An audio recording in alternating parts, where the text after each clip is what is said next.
পাপের বোঝা যাদের পরিপূর্ণর দিকে যাচ্ছে তারা এখন থামবেন। জালেমরা তো প্রায় সব পালিয়েছে, কিছু প্রেতাত্মা আছে। আমি আশা করছি কোরআনের পাখির যে ঘোষণা, জালেমরা একটা ইঁদুরের গর্ত পাবে না, ঠিক তাই হবে। পাচ্ছে না? পাচ্ছে না। দ্বিতীয় নম্বরে উনি স্বপ্নে দেখতে নেই এই দেশে জালেমদের নাকের ডগার উপরে কালেমার পতাকা পথ করে উড়বে। সামনে আমার মনে হয় সেই সময় আসতেছে। লাকাদ সাদাকাল্লাহু রাসূলাহুর রুয়া বিল হক ইলা আখির আয়াত। আল্লাহ পাক বলেন, অবশ্যই আমি আল্লাহ সত্যে প্রমাণিত করেছি আমার রাসূলের স্বপ্নকে। আপনি কথাগুলো একটু ভালো করে একটু খেয়াল করে শোনেন। আল্লাহ নিজে এখানে ফাইল কর্তা। লাকাদ সাদাকাল্লাহু রাসূলাহুর রুয়া বিল হক। রব্বুল আলামিন বলেন, অবশ্যই আমি আল্লাহ নিজে আমার রাসূলের স্বপ্নকে হক সত্যে পরিণত করেছি। ওই আল্লাহ এখন নেই, রাসূল আছে না? নেই। আল্লাহ আছে কিন্তু রাসূল এখন নেই, কিন্তু রাসূলের নায়েব আছে। এগুলো রাসূলের নায়েব, উত্তরাধিকারী, ওয়ারিস, স্থলাভিষিক্ত এই মানুষগুলো। কোরআনের পাখি আল্লামা দেলাওয়ার হোসাইন সাইদি রহমতুল্লাহ আলাইহি, উনি একজন আলেম, নবীর ওয়ারিস। কথা বললেন না কেন? নবীর স্বপ্নকে যদি আল্লাহ বাস্তবে রূপ দিতে পারে, নবীর ওয়ারিসদের স্বপ্ন যা দেখেছে আন্দাজে দেখে না, এই স্বপ্নগুলো বাস্তবে রূপ দেবেন। যা যা বলেছিল দেখলাম একটাও মিথ্যা না, সব ফলি যাচ্ছে। জালেমরা ইঁদুরের গর্ত খুঁজে পায় না। বলেছিল শুধু নাড়া দেওয়া হবে 12 কোটি মানুষ দিয়ে, দিল্লি গিয়ে পড়বে, ঠিক তাই পড়েছে। পৃথিবীতে কত জায়গা ছিল, কোন জায়গায় পড়িনি, একেবারে জায়গা মতো। উনি বলেছিল এই দেশে কালেমার পতাকা জালেমদের নাকের ডগায় উড়বে। আমার মনে হচ্ছে সামনে এই স্বপ্নটাও বাস্তবে রূপ নিতে যাচ্ছে। আপনি আন্তর্জাতিক রিপোর্টগুলো খেয়াল করেন। আগস্টের 5 তারিখের আগে, 2024 আগস্টের 5 তারিখের আগের যে রিপোর্ট, আন্তর্জাতিক রিপোর্টগুলো খেয়াল করবেন।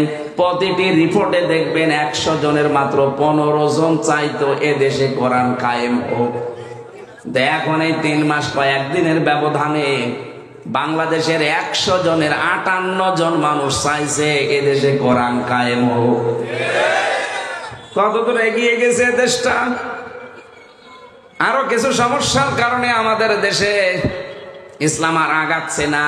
এই সমস্যাটা দূর করার জন্য আজকের এই তেলাওয়াতকৃত আয়াত, ফালিয়াহযারিল্লাযীনা ইউখালিফুনা আন আমরিহি আন তুসীবাহুম ফিতনাতুন আও ইউসীবাহুম আযাবুন আলীম। সূরা নূর 18 নম্বর পারা, 18 নম্বর পৃষ্ঠা, 4 নম্বর লাইন, 5 নম্বর লাইনে আছে এটা। 63 নম্বর আয়াতের শেষের দিকে আছে। রব্বুল আলামিন বলেন, পৃথিবীর মানুষেরা সাবধান, ফালিয়াহযারিল্লাযীনা ইউখালিফুনা আন আমরিহি।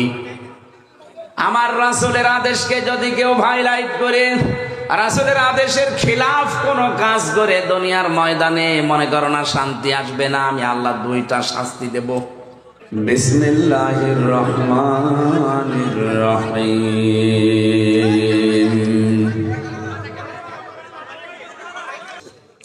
লা তাজআলু দুআ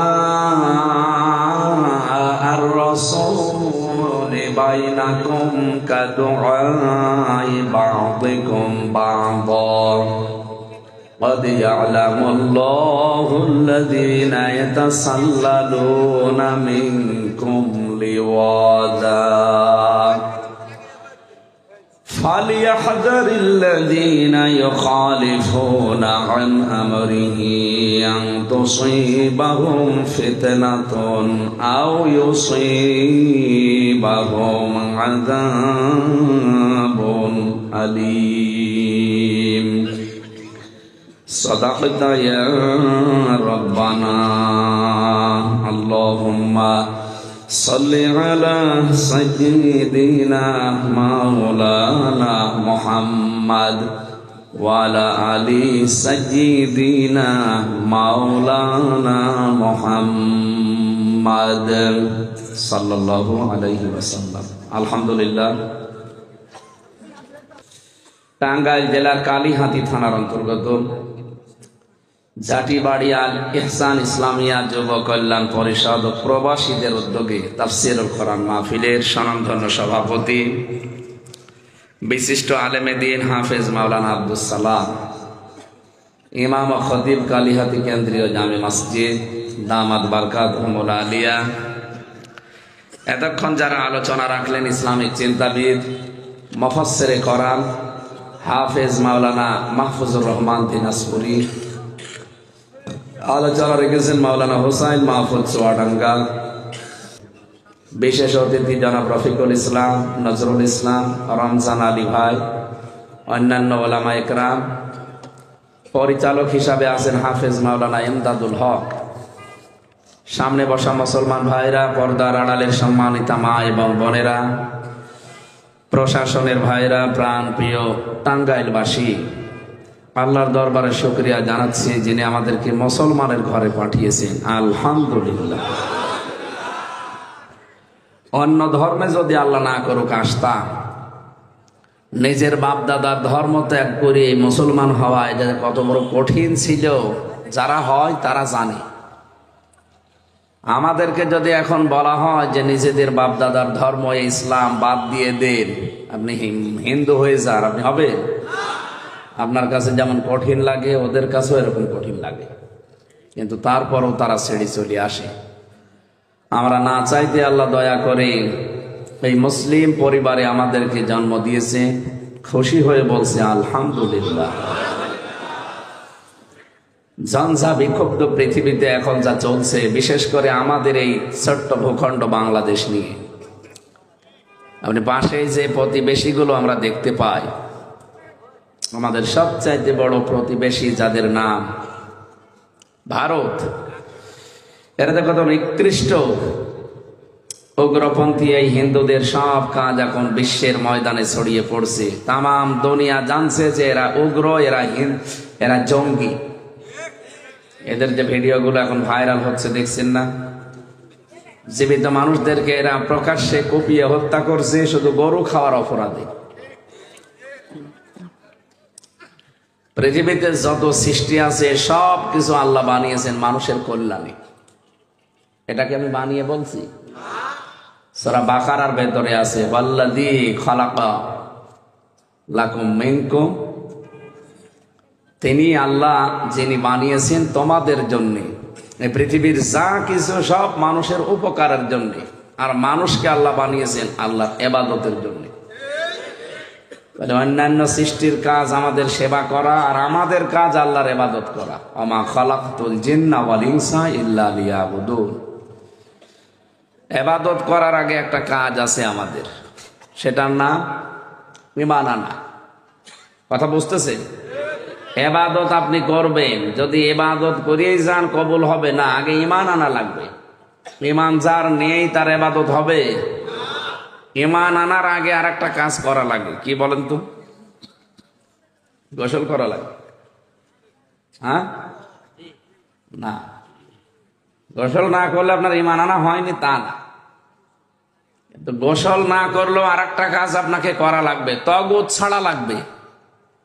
ফামাই ইয়াকফুর বিত-তাগুত ওয়া ইউমিন বিল্লাহ, কোন মানুষ যদি তাগুত ছেড়ে দিয়ে ঈমান আনে, ফাকাদ ইসতামসাকা বিল উরওয়াতিল ওয়াসতা, সে এমন একটা মজবুত অবলম্বন ধারণ করেছে, রশি ধারণ করেছে, লা ইনফিসাম লাহা, কখনো ছেড়ে যাবে না।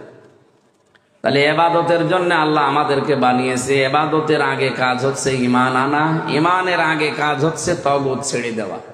এগুলো কি আল্লাহর ঘোষণা নাকি আমি নিজে নিজে বানালাম? তাহলে আল্লাহর পদ্ধতি অনুযায়ী যদি আমাদের সত্যি তার বানানো জান্নাত পেতে হয়, প্রথম কাজ হবে আমাদের তাগুত ছেড়ে দেওয়া, এরপরে ঈমান আনা, এরপরে আমাদের ইবাদত বন্দেগী যে যতটুকু পারি। এ পর্যন্ত মানেন তো? হ্যাঁ, তাহলে তাগুত এখন ছাড়া লাগবে, নাই তো আপনার ইমানের কোনো দাম নেই। তাগুত ছেড়ে না দিয়ে যদি কেউ ইমান আনে, তার ইমান আর আবু জেহেলের ইমান একই। আবু জেহেলেরও ইমান ছিল না, ছিল না? সূরা আনকাবুতের 61 নাম্বার আয়াতে আল্লাহ পাক বলেন, ওয়ালা ইন সালতাহুম মান খালাকাস সামাওয়াতি ওয়াল আরদা ওয়া সাখখারাশ শামসা ওয়াল কমার লা ইয়াকুলুন্না আল্লাহ ইলা আখির আয়াত। আল্লাহ পাক বলেন, হে নবী, ওদেরকে যদি জিজ্ঞাসা করেন আকাশ আর জমিন চন্দ্র সূর্য কে বানিয়েছে, আবু জেহেল গ্যারান্টি দিয়ে বলবে লা ইয়াকুলুন্না আল্লাহ, লামে তাকিদ নুনে সাকিলা। আবু জেহেল গ্যারান্টি দিয়ে বলবে আল্লাহ বানিয়েছে। আমরা তো বলি কে বানিয়েছে? আল্লাহ বানিয়েছে। ওর ভেতরে আমাদের ভেতরে পার্থক্য কি? ও আল্লাহ একজন আছে, ও জানতো, ও বিশ্বাস করতো। এজন্য বদরের ময়দানে যাবার আগে কাবার গিলাফ ধরে কাঁদছিল, কাবার মালিক তুমি আসো, আমি জানি বদরের ময়দানে যুদ্ধ করার জন্য যাচ্ছি মুহাম্মদের বিরুদ্ধে, সত্যের পক্ষে যে আছে তারে তুমি বিজয় দিও। ওর দোয়া কবুল হয়ে গেছে। ওর দোয়া কবুল হয়নি, কারণ তো সত্যের পক্ষে ছিল না। সত্যের পক্ষে যিনি ছিলেন তার দোয়া কিন্তু কবুল হয়েছে। কি বুঝলেন এখান থেকে?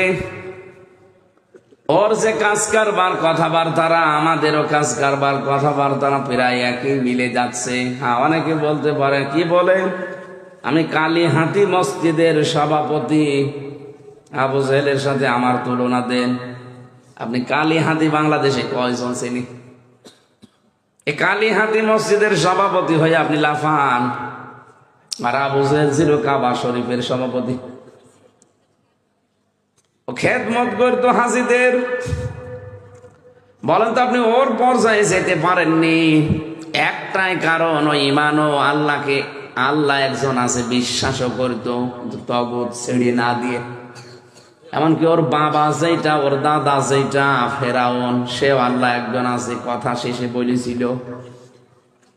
সূরা ইউনূসের 90 নাম্বার আয়াতে আল্লাহ জানিয়েছেন, আন্নাহু লা ইলাহা ইল্লাল্লাযী আমানাত বিহি বানু ইসরাঈল ওয়া আনা মিনাল মুসলিমিন। ফেরাউন যখন ডুবে যাচ্ছিল ওই সময় বলেছিল, আমি ঈমান আনলাম ওই আল্লাহর উপরে যার উপরে ঈমান এনেছে বনি ইসরাইলের লোকেরা, আমি তো মুসলমান হয়ে গেছি। এরপরও ফেরেশতারা আমার পানির ভেতরে খালি চুবায়। আল্লাহ তখন ডাক দিয়েছেন, আল আন, এখন আকাদ আসাইতা ক্বাবলু ওয়া কুনতা মিনাল মুফসিদিন, এর আগে তুমি সব চাইতে বড় ফ্যাসাদ সৃষ্টিকারী, ফ্যাসিস্ট, এটা বললে বোঝেন ভালো। তুমি সব চাইতে বড় ফ্যাসাদ সৃষ্টিকারী, ফ্যাসিস্ট, সন্ত্রাসী, উগ্র, এগুলো ছিলে। তোমার কারণে আমার হাজার হাজার বান্দা বান্দি দুনিয়াতে অশান্তিতে ছিল। এখন স্বীকার করেও কোনো লাভ নেই, কারণ স্বীকার করার সে জায়গা পর্যন্ত নেই, শেষ হয়ে গেছে। এখান থেকে মাসলা পেয়েছি আমি, সত্যি যদি পৃথিবীতে কোনো মানুষ অন্যায় করে, এটা করতে করতে যদি ও সর্বশেষ পর্যায়ে পৌঁছিয়ে যায়, ইন্নামা নুমলি লাহুম লিয়াজদাদু ইসমা ওয়া লাহুম আযাবুম মুহিন। সূরা আলে ইমরানের এই আয়াতে আল্লাহ জানিয়েছেন, মানুষের পাপের বোঝা যখন পরিপূর্ণ হয়ে যায় তখন আল্লাহ অপমানজনক শাস্তি তাকে দেয়। এই জন্য আমাদের উচিত আমাদের পাপের বোঝা যেন একেবারে পরিপূর্ণ হয়ে না যায়। আর এটা শুরু হয় সীমা লঙ্ঘন দিয়ে। যারা সীমা লঙ্ঘন করবে, এই ফেরাউনের মতো, আবু জেহেলের মতো, এই মানুষগুলো যদি শেষে যেয়ে ভালো হওয়ার চেষ্টাও করে, ওকে আল্লাহ আর ভালো বানাবে না। এই জন্য পাপ যখন পরিপূর্ণ হয়ে যায়, ওকে আর ফেরত আসার রাস্তা থাকে না। কথা বুঝতেছে? এই দেশে যারা পাপ পরিপূর্ণ করে ফেলেছে, আপনি দেখেন তাদের কথাবার্তা এখনো পর্যন্ত উগ্র, এখনো তাদের কথাবার্তা উল্টাপাল্টা। এদের যে অনুশোচনা আসবে, অনুতপ্ত হবে, ফিরে আসবে, সেরকম কোন সিমটম নেই। আরো দিন যাচ্ছে, তাদের উগ্রতা, তাদের এই পাপের এই কথাগুলো আরো বাড়তেছে। আপনাদের টাঙ্গাইলের একজন, আমি নাম নিলাম না, পাপ পরিপূর্ণ হয়ে গেছে। এই জন্য মনে হয় এটা বলছিল যে রাত 2টার পরে শাপলা চত্বরের এই জঙ্গিদেরকে আমরা একেবারে সাফ করে দিয়েছি, এটা বলেছিল না? আল্লাহ এখন কি বিচার করেছেন দেখেন। গত কয়েকদিন আগেও মার্ডার মামলার কারণে এটাই মধুপুরের থানাতে এসেছিল, 5 দিনের রিমান্ডে, মাটিতে শুয়ে আছে এখন। ওখানে একজনকে খবর দিয়েছে, ভাই আমাকে যেন আর অপমান করা না হয়। কিসের অপমান? এ তো শুরু, এখনো কিছুই টের পাননি। বাংলাদেশকে ধ্বংস করার জন্য, বিশেষ করে ইসলামপন্থী মানুষদেরকে যারা দায়ী, তার ভেতরে ওই লোকটা, আমি নাম নিলাম না, নাম তো আল্লাহর নাম, এ তো কাজ করতো সব শয়তানে, ঠান্ডা মাথার খুন, গোপনে কাজ করত। আল্লাহ ধরেছে একেবারে গোপনে। মানুষের পাপের বোঝা যখন একেবারে ছাড়িয়ে যায়, তখন যে ফিরে আসবে সে রাস্তাও বন্ধ হয়ে যায়। আমি মনে হচ্ছে দেখতে পাচ্ছি যে লোকটা গণহত্যার সাথে জড়িত, ডাইরেক্ট ইনডাইরেক্ট, এ আর ফিরে আসবে না। এ আজরাইল দেখার আগে আর ভালো হওয়ার সম্ভাবনা নেই। পৌঁছে গেছি, দুর্গন্ধ বের হচ্ছে।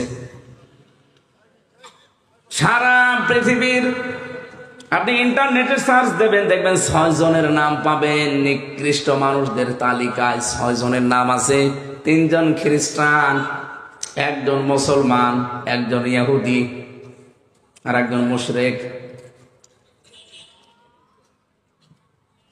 তামাম দুনিয়ার মানুষ এদেরকে ঘৃণা করে। এখন নাম সুন্দর হতে পারে, কিন্তু এই মানুষগুলো সবই কম বেশি গণহত্যার সাথে জড়িত। গুজরাটে হাজার হাজার মুসলমানকে দুনিয়া থেকে বিদায় করেছে বিনা কারণে যে লোকটা, সে এখন ঘৃণিত মানুষ। খ্রিস্টান যারা আছেন তামাম দুনিয়ায়, আপনাদেরকে আহ্বান জানাবো, আজ পৃথিবীতে প্রমাণ হয়ে গেছে সবচাইতে বড় জঙ্গি, সবচাইতে বড় উগ্র এই হিন্দু। উগ্র হিন্দুগুলো সব না, এই উগ্র হিন্দুগুলোর কারণে তামাম দুনিয়ার হিন্দু কম বেশি যারা আছে তাদেরও বদনাম হয়ে যাচ্ছে। তারা পর্যন্ত আজ দিশেহারা। আমি আহ্বান জানাচ্ছি, ডোনাল্ড ট্রাম্প পর্যন্ত এই কথা চলে যাবে বিভিন্ন ভাষায় রূপান্তর হয়ে। আপনার মেয়েকে, আপনার বোনকে, খ্রিস্টান 2 জন যুবতী মেয়েকে উগ্রপন্থী হিন্দুরা ভারতের মাটিতে উলঙ্গ করে হাঁটিয়েছে, কি আপনি দেখেননি? সবচাইতে বড় অপরাধ তাদের, আমাদের আল্লাহর ঘর তারা ভেঙ্গে ভেঙ্গে মন্দির বানাচ্ছে। এটা কত বড় অপরাধ! 1500 বছর আগের কাহিনী আমরা শুধু শুনেছি। কাজ হিম্মা আকল বানিয়ে দিয়েছে আল্লাহ। কাবা শরীফকে আক্রমণ করার কারণে যদি আল্লাহ এটা করতে পারে, কাবা শরীফের ইঞ্জিন এইগুলো, কথা বলেন না কেন? তামাম দুনিয়ায় যত মসজিদ আছে সবগুলো কাবার বগি আর কাবা শরীফ ইঞ্জিন। কিয়ামতের দিন ওটা জান্নাতে যাবে, পেছনে এই বগিগুলো সব সেট হয়ে যাবে। অথচ ধোয়া ধোয়া তুলে এখন ভারতের বুকে হাজারো মসজিদ আপনারা ভেঙ্গে মন্দির বানাচ্ছেন। আপনারা মানুষ, দুনিয়ার মানুষের মাটির নিচে তেল পায়, গ্যাস পায়, সোনা পায়, রূপা পায়, লোহা পায়, আর শয়তানরা নাকি মাটির নিচে মন্দির পাচ্ছে।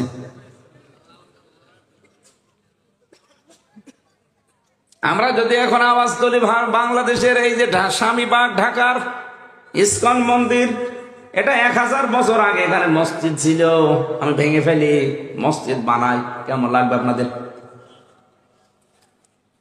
একজন সম্মানিত আল্লাহর বান্দা এবং বান্দিরা যে ধর্মই পালন করেন, কিন্তু আপনাদের ওই উগ্র মানুষদেরকে থামান। এদের কারণে দুনিয়ার এই জমিনটা বিষাক্ত হয়ে যাচ্ছে, বসবাস করার অযোগ্য হয়ে পড়ছে। যারা মানুষের জন্য ভয়ঙ্কর রূপ নিয়ে দাঁড়ায়, ওই মানুষগুলোকে আল্লাহর হেদায়েত দেয় না। এই জন্য যত পাপ করছেন আপনি আর ফিরে আসবেন সে রাস্তা কিন্তু আপনার আর খোলা নেই। এই 6 জনের মনে হয় কয়েকজন তো মারাই গেছে আর কয়েকজন এখনো বেঁচে আছে। হিটলার, চেঙ্গিস খান, এদের নামও আছে। বাকিগুলোর নাম আমি নিতে চাই না, নাম নিলে আমার ঘৃণা লাগে। এজন্য আপনাদের হেদায়েত মনে হয় কপালে আর নেই, আপনি পাপের সর্বশেষ চূড়ায় পৌঁছিয়ে গেছেন। আপনার একক সিদ্ধান্তের কারণে 2732 জন মানুষ এই জুলাই আগস্টে মারা গেল। একটু যদি পরিবর্তন হয়ে যেতেন এতগুলো মানুষ মরতো না। 2780 জন মানুষ এখনো হাসপাতালের বেডে কাতরাচ্ছে। কারো এক হাত নেই, কারো পা নেই, চোখ নেই, অন্ডকোষ উড়ে গেছে। এত বড় বিশাল বোঝা আপনি আমাদের এই জাতির মাথার উপরে দিয়ে গেলেন। চলেই তো যাবেন স্বামীর বাড়ি, এ বোঝা দিয়ে গেলেন কেন? না, ওরা নিজেরাই যখন বলতো স্বামী স্ত্রীর সম্পর্ক গেছে যখন, কিন্তু হবে না, কারণ দাদা তো ফুল হাত আর আমাদের হাফ হাত। কথা বলে না কেন? দাদার ফুল হাতা না, ফুল হাতার সাথে হাফ হাতা যাবে? হ্যাঁ, যদি যেতে হয় আপনাকে মুসলমানি দেওয়া লাগবে। আর দাদার যে বয়স, এ বয়সে যদি হাসান দিয়ে মুসলমানি দিতে চান, দেখা যাচ্ছে বুড়া থেকে কেটে বাদ দিয়ে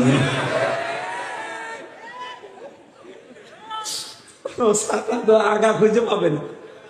গোড়া থেকে কেটে বাদ দিয়ে দিলে শেষে বিয়ে করা না করা সমান। এই জন্য স্বামী স্ত্রীর সম্পর্ক বলে এতদিন চালিয়েছেন, পর্যন্ত থাক ও গোড়ে বালি। কথা বলে না কেন? দাদা কোনদিন মুসলমান হবেও না, ও বিয়ের স্বাদ পূরণ হবে।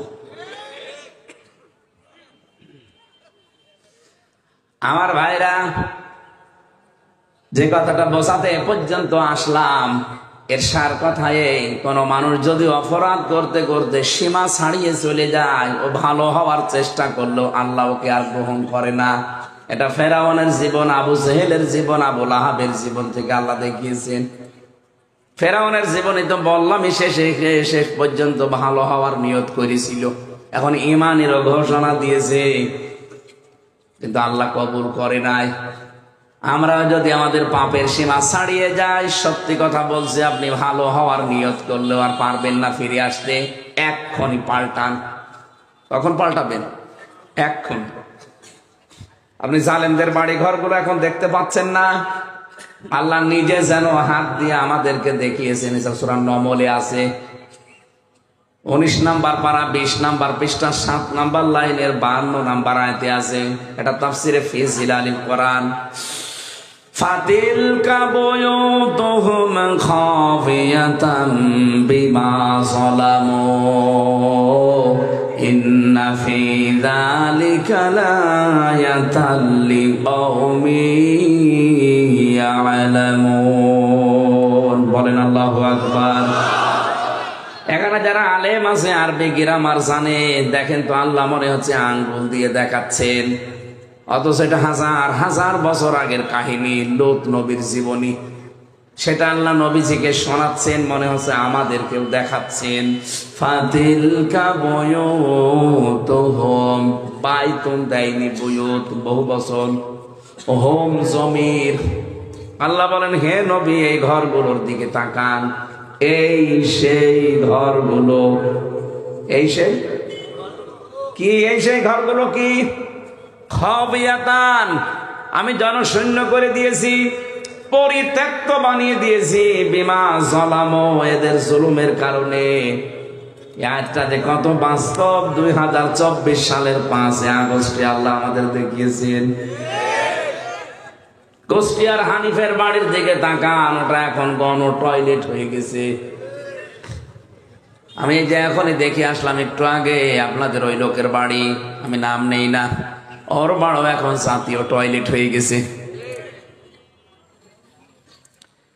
জালেমরা জুলুমের জন্য দুর্বিসন্ধি করতো, যে জায়গায় বসে ষড়যন্ত্র করতো, ওই জায়গাটা আল্লাহ অভিশপ্ত বানিয়ে দিয়েছে। 4 দিন আগে গিয়েছিলাম কিশোরগঞ্জে, এত জাঁকজমকপূর্ণ বাড়ি ওইটা, অথচ এটা এখন জাতীয় টয়লেট। 8-10 জন করে ঢোকে, বিভিন্ন দিকে মুখ করে সব প্রসাব করে, মনে হচ্ছে জামাত বদ্ধ টয়লেট চলছে। এমনি আল্লাহ করেনি এটা, বিমা যালামু, জুলুমের কারণে। এ পর্যন্ত আল্লাহ যদি বলে শেষ করে দিতেন আজকে আমি পড়তাম না, এর পরের অংশ আমাদের জন্য আছেন আপনারা, এর পরের অংশ আমাদের জন্য। ইন্না ফি যালিকা লায়াতাল লিকাওমিন ইয়ালামুন। আল্লাহ নামে তাকিদ দিয়েছেন মাঝে, আর প্রথমে দিয়েছেন ইন্না। অবশ্যই এর ভেতরে শিক্ষা আছে জ্ঞানী সম্প্রদায়ের জন্য। আমরা যদি সত্যি নিজেদেরকে জ্ঞানবান মনে করি, আমাদের এখন শিক্ষা নেওয়া লাগবে এখান থেকে। জালেমদের এত বড় গভীর শিকড় যদি আল্লাহ কেটে আজ তাদের জনশূন্য করে দিতে পারে, ফাকুতিআ দাবিরুল কওমিল্লাযীনা যালামু। সূরা আনআম 7 নম্বর পারা 12 নম্বর পৃষ্ঠার 4 নম্বর লাইনের 45 নম্বর আয়াতের প্রথম অংশে আছে আল্লাহ তাআলা বলেন জালেমদের শিকড় কাটা হয়ে গেছে। কুতিয়া মজুল, এটা ফাইল জানা নেই। বলেন তো আয়াতটা কত বাস্তব বাংলাদেশের জন্য? আল্লাহ বলেন জালেমদের শিকড় কাটা হয়ে গেছে। কে কেটেছে কেউ জানে না। আমি তো হানিফ সাহেবের নাম বললাম, কুষ্টিয়া, আর ওর বাড়ি ভেঙে তছনছ করে দিয়েছে, ইট পর্যন্ত খুলে নিয়ে চলে গেছে। এমনকি পায়খানার যে প্যানও নেই, প্যানও খুলে নিয়ে চলে গেছে। কিন্তু কে করলো এ কাজ কেউ জানে না।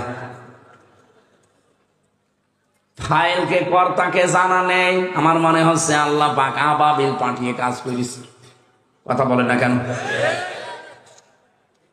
আমাদেরকে যেটা এখান থেকে নেওয়া লাগবে, জালেমদের এত বড় শিকড়, যেখানে দারোয়ান থেকে শুরু করে একেবারে সংসদ পর্যন্ত, ইউনিয়নের দারোয়ান থেকে সংসদ পর্যন্ত প্রত্যেক জায়গায় জালেমদের শিকড় গাড়া ছিল। ওদের সব জায়গায় লোক সেট করা ছিল। এত বড় শিকড় যদি আল্লাহ কেটে আর শ্মশান বানিয়ে দিতে পারে, আপনি ধানমন্দিরের বাড়ির দিকে তাকান, এখন একটা জাতীয় টয়লেট চলছে। কালকে আপনি যান দেখে আসেন, আমার কথা কত বাস্তব। আমরা যদি এখান থেকে সত্যিই কিছু নিতে চাই, প্রথম শিক্ষা হবে আগামীতে যারা ক্ষমতায় বসবেন তারা আর যাই করেন জুলুম করবেন না। আপনি যদি সত্যি জুলুম করেন, আপনার অবস্থাও কিন্তু ঠিক এরকম পরিত্যক্ত হয়ে যাবে। আমরা এখন অনেককে দেখতে পাচ্ছি থালা হাতে পায় নিয়ে এর আগে জুলুম করা আরম্ভ করে দিয়েছে। এক কথা বলছে না কেন?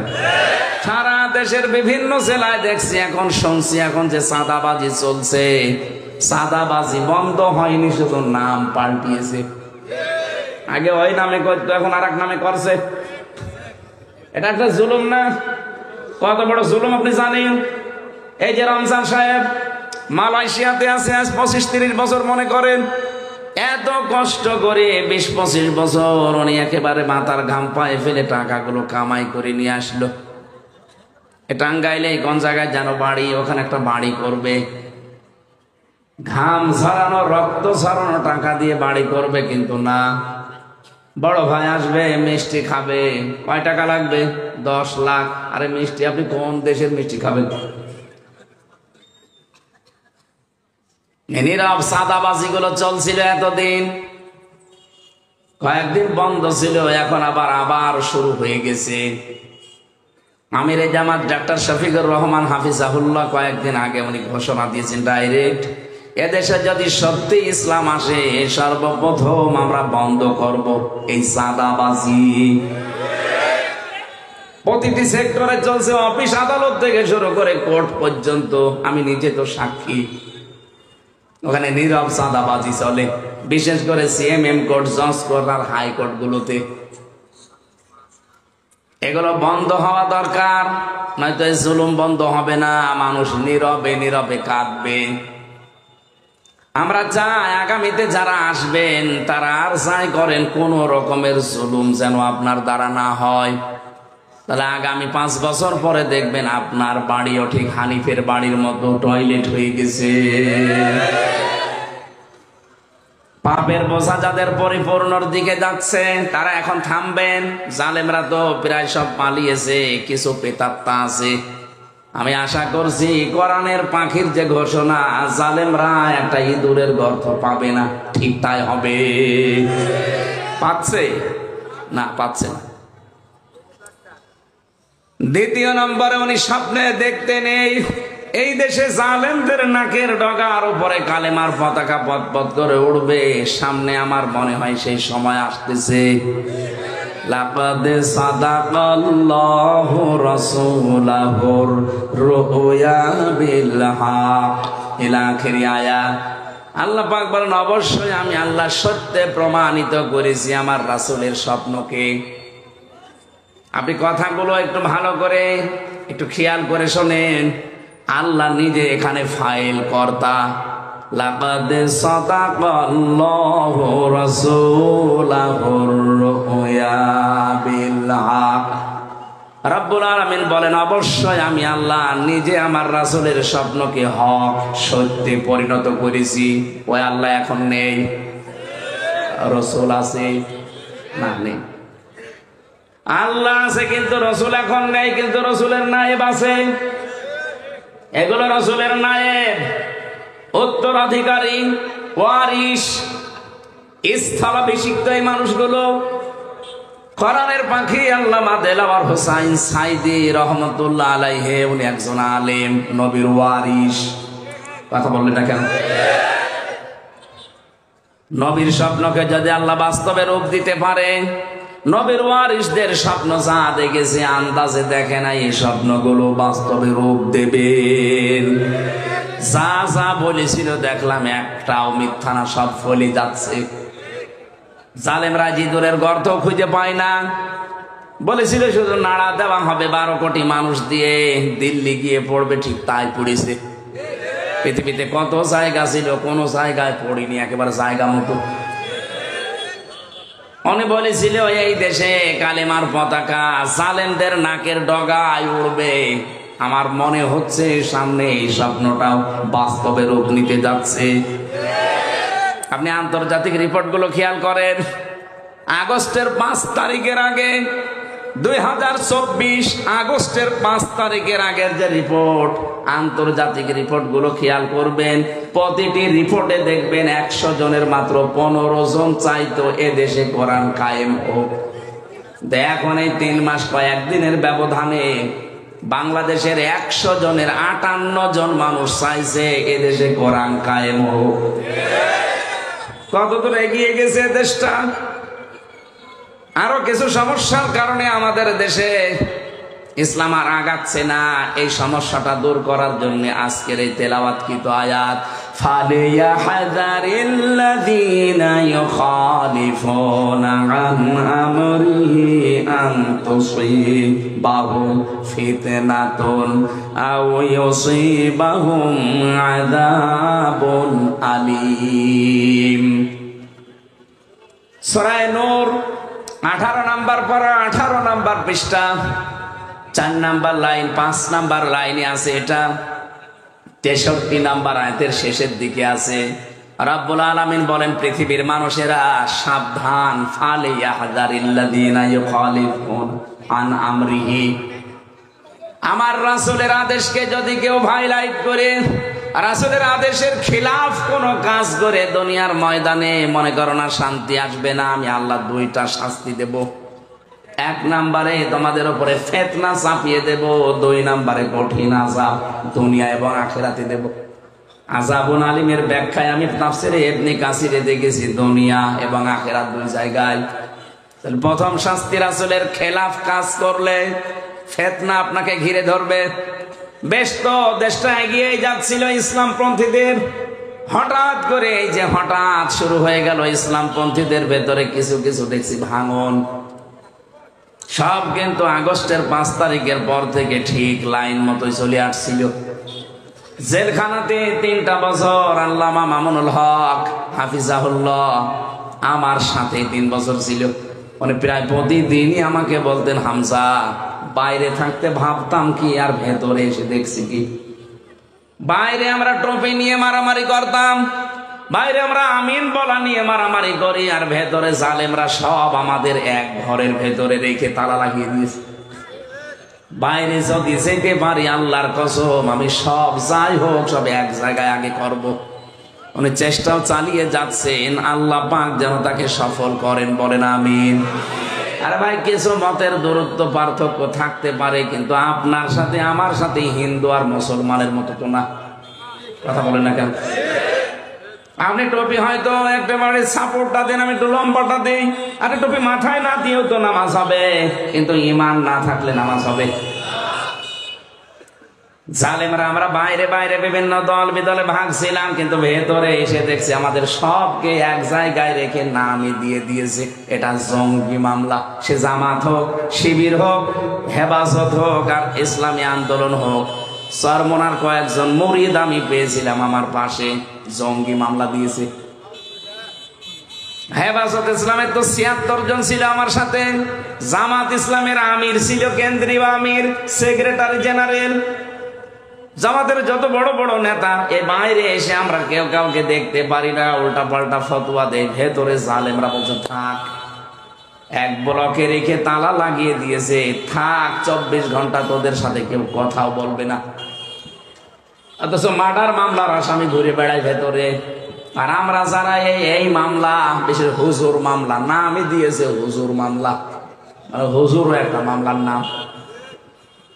নাম দিয়েছে হুজুর মামলা, খেলাফত মামলা, হেফাজত মামলা, জামাত মামলা। এটা মামলার নাম হলো? আরে ভাই মার্ডার মামলা দে, ধর্ষণ মামলা দে, কি দিয়েছিস? ব্লকের নাম দিয়ে দিয়েছে। এখানে থাকে কারা? হুজুররা। এ হুজুর হেফাজত না, জামাত না, চরমনার সব দেখা দেখি নিয়ে নামাজ পড়ে, এ মাথায় টুপি আছে, এ হুজুরের মামলার আসামি। এর সাথে আচরণ করবা ওই রকম যেটা আমার মনে হয় ফাঁসির আসামিদের সাথেও করা হতো না। ফাঁসির আসামিদেরকেও ৭ দিন পরে পরে একটা মোবাইল দিতে কথা বলার জন্য, ৭ দিনে ১০ মিনিট। আর আমরা যারা এই হুজুর মামলার আসামি, ৩টা বছর আমাকে একদিনও বাড়ির সাথে যোগাযোগ করতে দেয়নি, ২৪ ঘন্টা তালা লাগানো। প্রত্যেকের অবস্থা এরকম করেছিল। এই জন্য ভেতরে যাবার পরে মামুনুল হক হয় ভাই আর মাওলানা সাখাওয়াত হোসেন রাজি বারবার, ওই দুইজন আমার দুই পাশে ছিল, বারবার বলতো হামজা কি ভাবতাম বাইরে, আরে কি হচ্ছে, জালেমরা শুরু করেছে কি, বাইরে যেতে পারলে এগুলো সব বলে যাব, আগে দেখবো এক হওয়া যায় কি করে। ঠিক কিন্তু চলছিল আগস্টের ৫ তারিখের পর থেকে। হঠাৎ করে কি শুরু হয়ে গেল, এই দেখেন তাবলীগ জামাতের নাম নিয়ে ৪ জন মানুষকে জবাই করে বিদায় করে দিল। আমরা এই হত্যার বিচার চাই, কারণ এর পেছনে একটা ইন্ধন কাজ করছে, আমরা জানি। যারাই কাজ করছেন জাতি কিন্তু বুঝে ফেলছে। আপনাদের ছবি পাওয়া যায় নানকের সাথে, আপনাদের ছবি পাওয়া যায় পলকের সাথে। আপনারা কারা এ দেশের মানুষ জানে, নাম যাই নেন না কেন। এই জন্য দেশ চলবে আলেমদের হাতে, এইটাই ফাইনাল। আলেমরা কোরআনে কারিম বোঝে, আলেমরা হাদিস বোঝে, তারা এ দেশ চালাবে। কোথাকার কে আপনি? আমরা চাই দ্রুত এই ৪ জন হত্যা বিচার আমরা চাই। যাদেরকে ধরা হয়েছে তাড়াতাড়ি করে ডিম দেন। কথা বলে না কেন? হয়ে যাবে। আমাদেরকে মাঝে মাঝে ওই যে আঙ্গুল তুলে নেয়, নখ তুলে নেয়, ওইটা নিয়ে আসতো। মাটির নিচে যে কয়েকদিন ছিলাম ওইটা নিয়ে এসে বলতো যে এটা দিয়ে আমরা নখ তুলি। আমি মানুষ ছোট, বহু ঘাত প্রতিঘাত সহ্য করে পার করে পর্যন্ত এসেছি। জালেমরা যা করেছে না আমাদের সাথে ইতিহাস পাল্টিয়ে ফেলেছে। একটা জিন্দা কবরে ছিলাম ৩টা বছর, মনে হচ্ছে জীবিত কবরে আছে। এদিকে ৩.৫ হাত, এদিকে ১.৫ হাত কবরই। কওমি মাদ্রাসার কিছু মানুষের সাথে এমন খারাপ আচরণ করেছিল মুফতি ফখরুল ইসলাম, হেফাজত ইসলামের যুগ্ম সম্পাদক ছিল ওই সময়। উনি আমারে বলতো হামজা ভাই আপনার সাথে কি করেছে আমি জানি না, তবে আমারে নিয়ে এই পায়ের ভেতর দিয়ে হাত দিয়ে এভাবে বসিয়ে নিত আগে, পায়ের ভেতরে হাত দিয়ে, সামনে যে লোহার ব্যারিকেড ওখানে হাতে তালা লাগিয়ে দিত। আরে 2 দিন 5 দিন 7 দিন না, বছরের পরে বছর এভাবে একটা মানুষকে রেখে দেয়, আবার পায়ের সাথে লাগিয়ে দেয় শিকল। ঘরটা যদি বড় হয় তাও হয়, তারপর মাটির নিচে, এদিকে মনে হয় খুব বেশি হলো 3.5 হাত হবে, আর এদিকে 1.5 হাত। আপনি 60 পাট হয়ে ঘুমাতে পারবেন না, ইলিশের মতো ফাইল হয়ে ঘুমানো লাগবে। তাও যদি খাবার দাবার ভালো দেয়, সকালে কয়েকটা পচা ছোলা দিয়ে যেত, আর দুপুর বেলায় এক মোট ভাত দিত, মনে হচ্ছে কেউ মাখিয়ে দিয়েছে, খেলে খান না খালি ফেলে দেন। কয়দিন আপনি পারবেন? একটা মানুষ ওখানে 10 বছর 8 বছর 14 বছর পড়ে আছে। একটা মানুষ জানে না তার নাম কি, ও জানে না এটা যে কোন বছর চলছে, কোন সাল, এটা কি মাস, এটা যে কি বার, কয়টা বাজে, ওর কিছু জানা নেই। এত বড় বড় নখ হয়ে যায় মানুষের, এত বড় নখ হয়ে যায়, চুল দাড়ি গোপে পর্যন্ত নেমে গেছে, মনে হচ্ছে জঙ্গল থেকে আসতেছে। আমি 10 দিন ছিলাম, তাও মিনিটায়, ছোটটায়, বড়টায় আমার নিয়ে যায়নি। ওখানে তাহলে কি করেছে? দেওয়ালের সাথে খুশিয়ে খুশিয়ে এভাবে লিখে রাখতো, নখ তো ধারালো, এভাবে লিখে রাখতো, ভাঙা ভাঙা অক্ষর দিয়েছে। ভাই, যদি কেউ বাইরে যেতে পারেন এই নাম্বারটা জানাবে যে নাম্বারের লোকটা এখনো বেঁচে আছে। লোকটা পড়ে আছে 8 বছর 10 বছর 14 বছর, কেউ জানে না। আমি নিজেও নামাজ পড়তে পারি না, আমার মাথায় দড়ি লাগিয়ে 11 ঘন্টা আমার টাঙিয়ে রেখেছিল। কি অপরাধ, খালি কোরআনের কথাগুলো বলতাম। আমি আপনার মেয়ের দিকে তাকিয়েছি, আর আপনার যে মেয়ে, ওকে তাকানো যায়?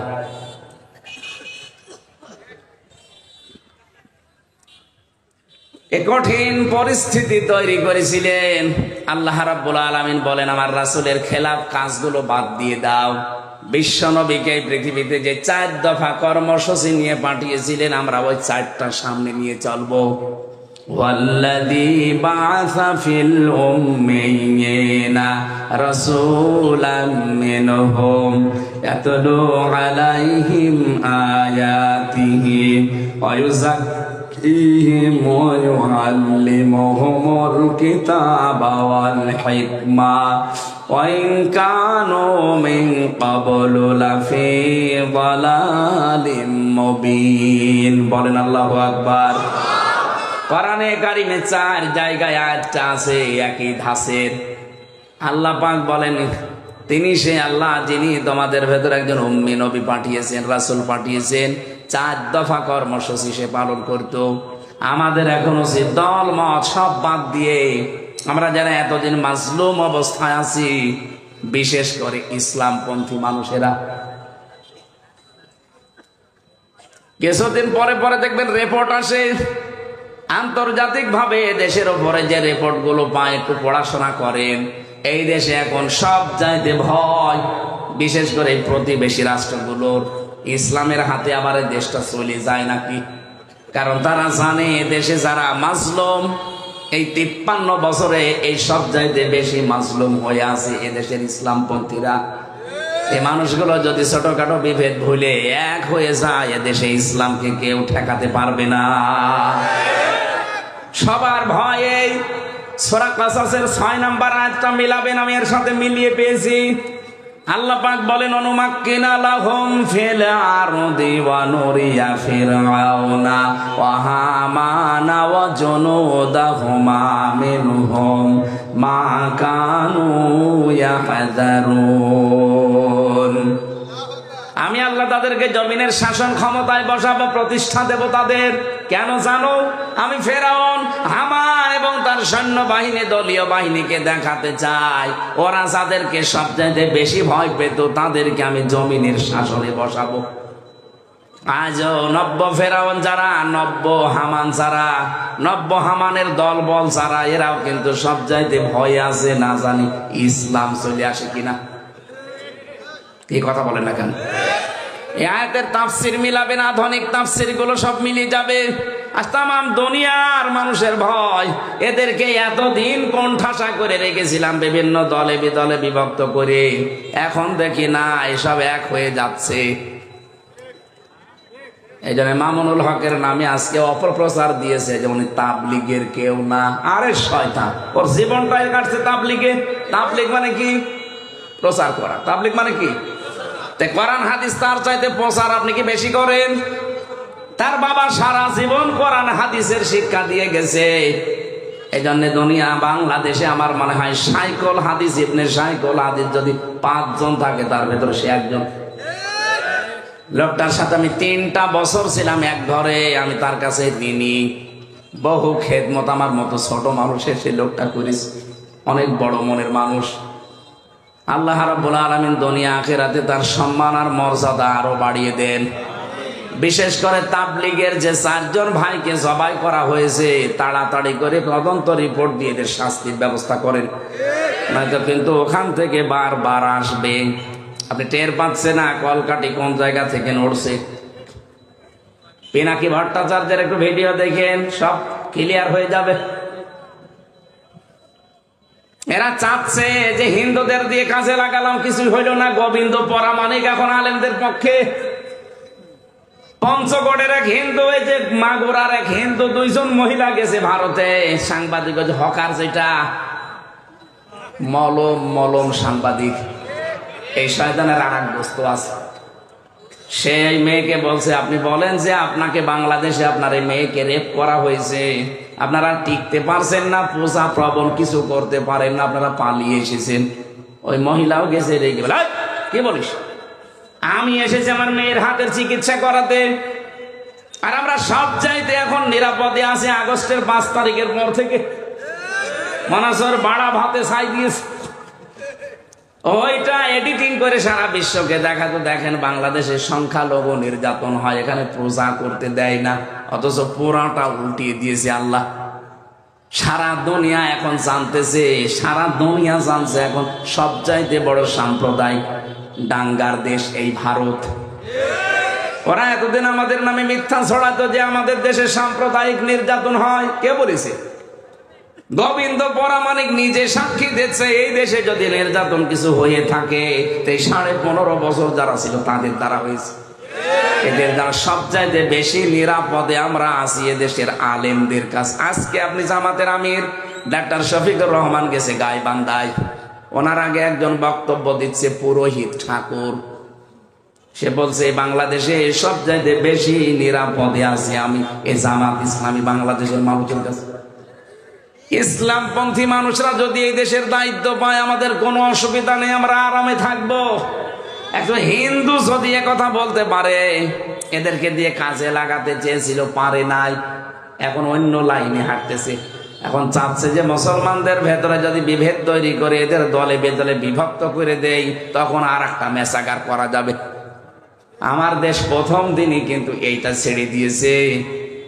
তো মেসাগার করার চেষ্টা ছিল, পারে নাই। দিল্লিকেও বলেছে যে ঢাকা আক্রমণ করেন। আপনি মানুষ, আজকে থেকে সিদ্ধান্ত নেন যে রসুলের খেলাফ আর কোন কাজ এই দেশে আমরা করব না। দল মত নির্বিশেষে 4টা জিনিস সামনে রাখি, এ দেশটা এমনি দাঁড়িয়ে যাবে। যে যা করছে কুল পাবে না, শেষে ইসলামের হাতে দেশ আসবে ইনশাআল্লাহ। যদি না করেন, দ্বিতীয় শাস্তিটা আও ইউসিবাহুম আযাবুন আলীম, যন্ত্রণাদায়ক শাস্তি কিন্তু রেডি হয়ে আছে দুনিয়ার আখিরাতে। এই সুযোগ যদি সামনে সত্যিই কেউ কাজে লাগাতে না পারেন, আগামী 100 বছরের ভেতরে এ দেশে আর কিচ্ছু করতে পারবেন না। আল্লাহ আমাদেরকে বোঝার তৌফিক দান করেন, বলেন আমিন। কালকে আছে 3-4টা অনুষ্ঠান, 1টা বাজে, আমি আর পারছি না। আল্লাহুম্মা আমিন। লা ইলাহা ইল্লা আনতা সুবহানাকা ইন্নী কুনতু মিনাজ জালিমিন। আল্লাহ তাআলা তাফসীর মাহফিলে আমি যেভাবে আরম্ভ করেছিলাম, এই কথাগুলো যদি তাফসীর আকারে বলতে বলতে এখনো 2-2.5 ঘন্টার সময় আমরা পার করতে পারতাম। আমার শরীরের দিকে আর গভীর রজনী, এখন তাহাজ্জুদের সময়, সামনে ফজরের নামাজ, সকালে কর্মজীবন আছে, আগামীকাল আমার 3টা অনুষ্ঠান আছে, এই জন্য আমি বন্ধ করে দিলাম। যতটুকুই বলেছি, আল্লাহ আমাদের বিবেকের দাবি অনুযায়ী মেনে চলার তৌফিক দাও।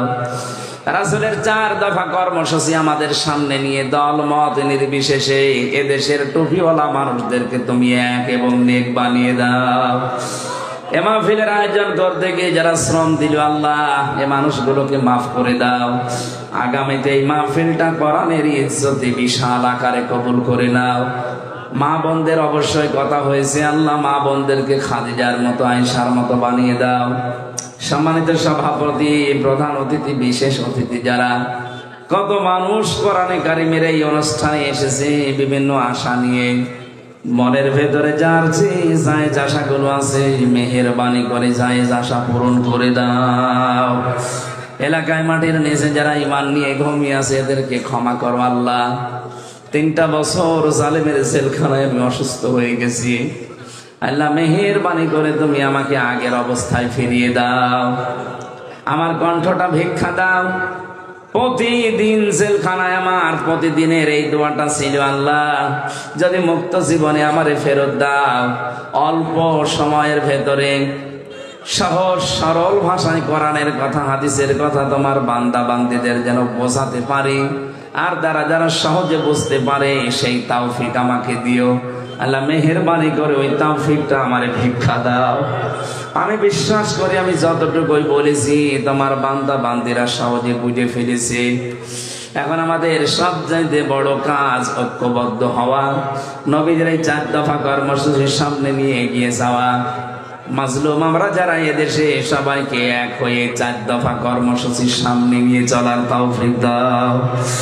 আল্লাহুম্মা গফিরলি ওয়ারহামনি ওয়াহদিনি ওয়াফিনি ওয়ারযুকনি ইয়া রাব্বাল আলামিন। কখন কার কাছে মরণ চলে আসে জানি না, যখনই মরণ আসবে জবানে তুমি জারি আর সারি করে দিও লা ইলাহা ইল্লাল্লাহু মুহাম্মাদুর রাসূলুল্লাহ।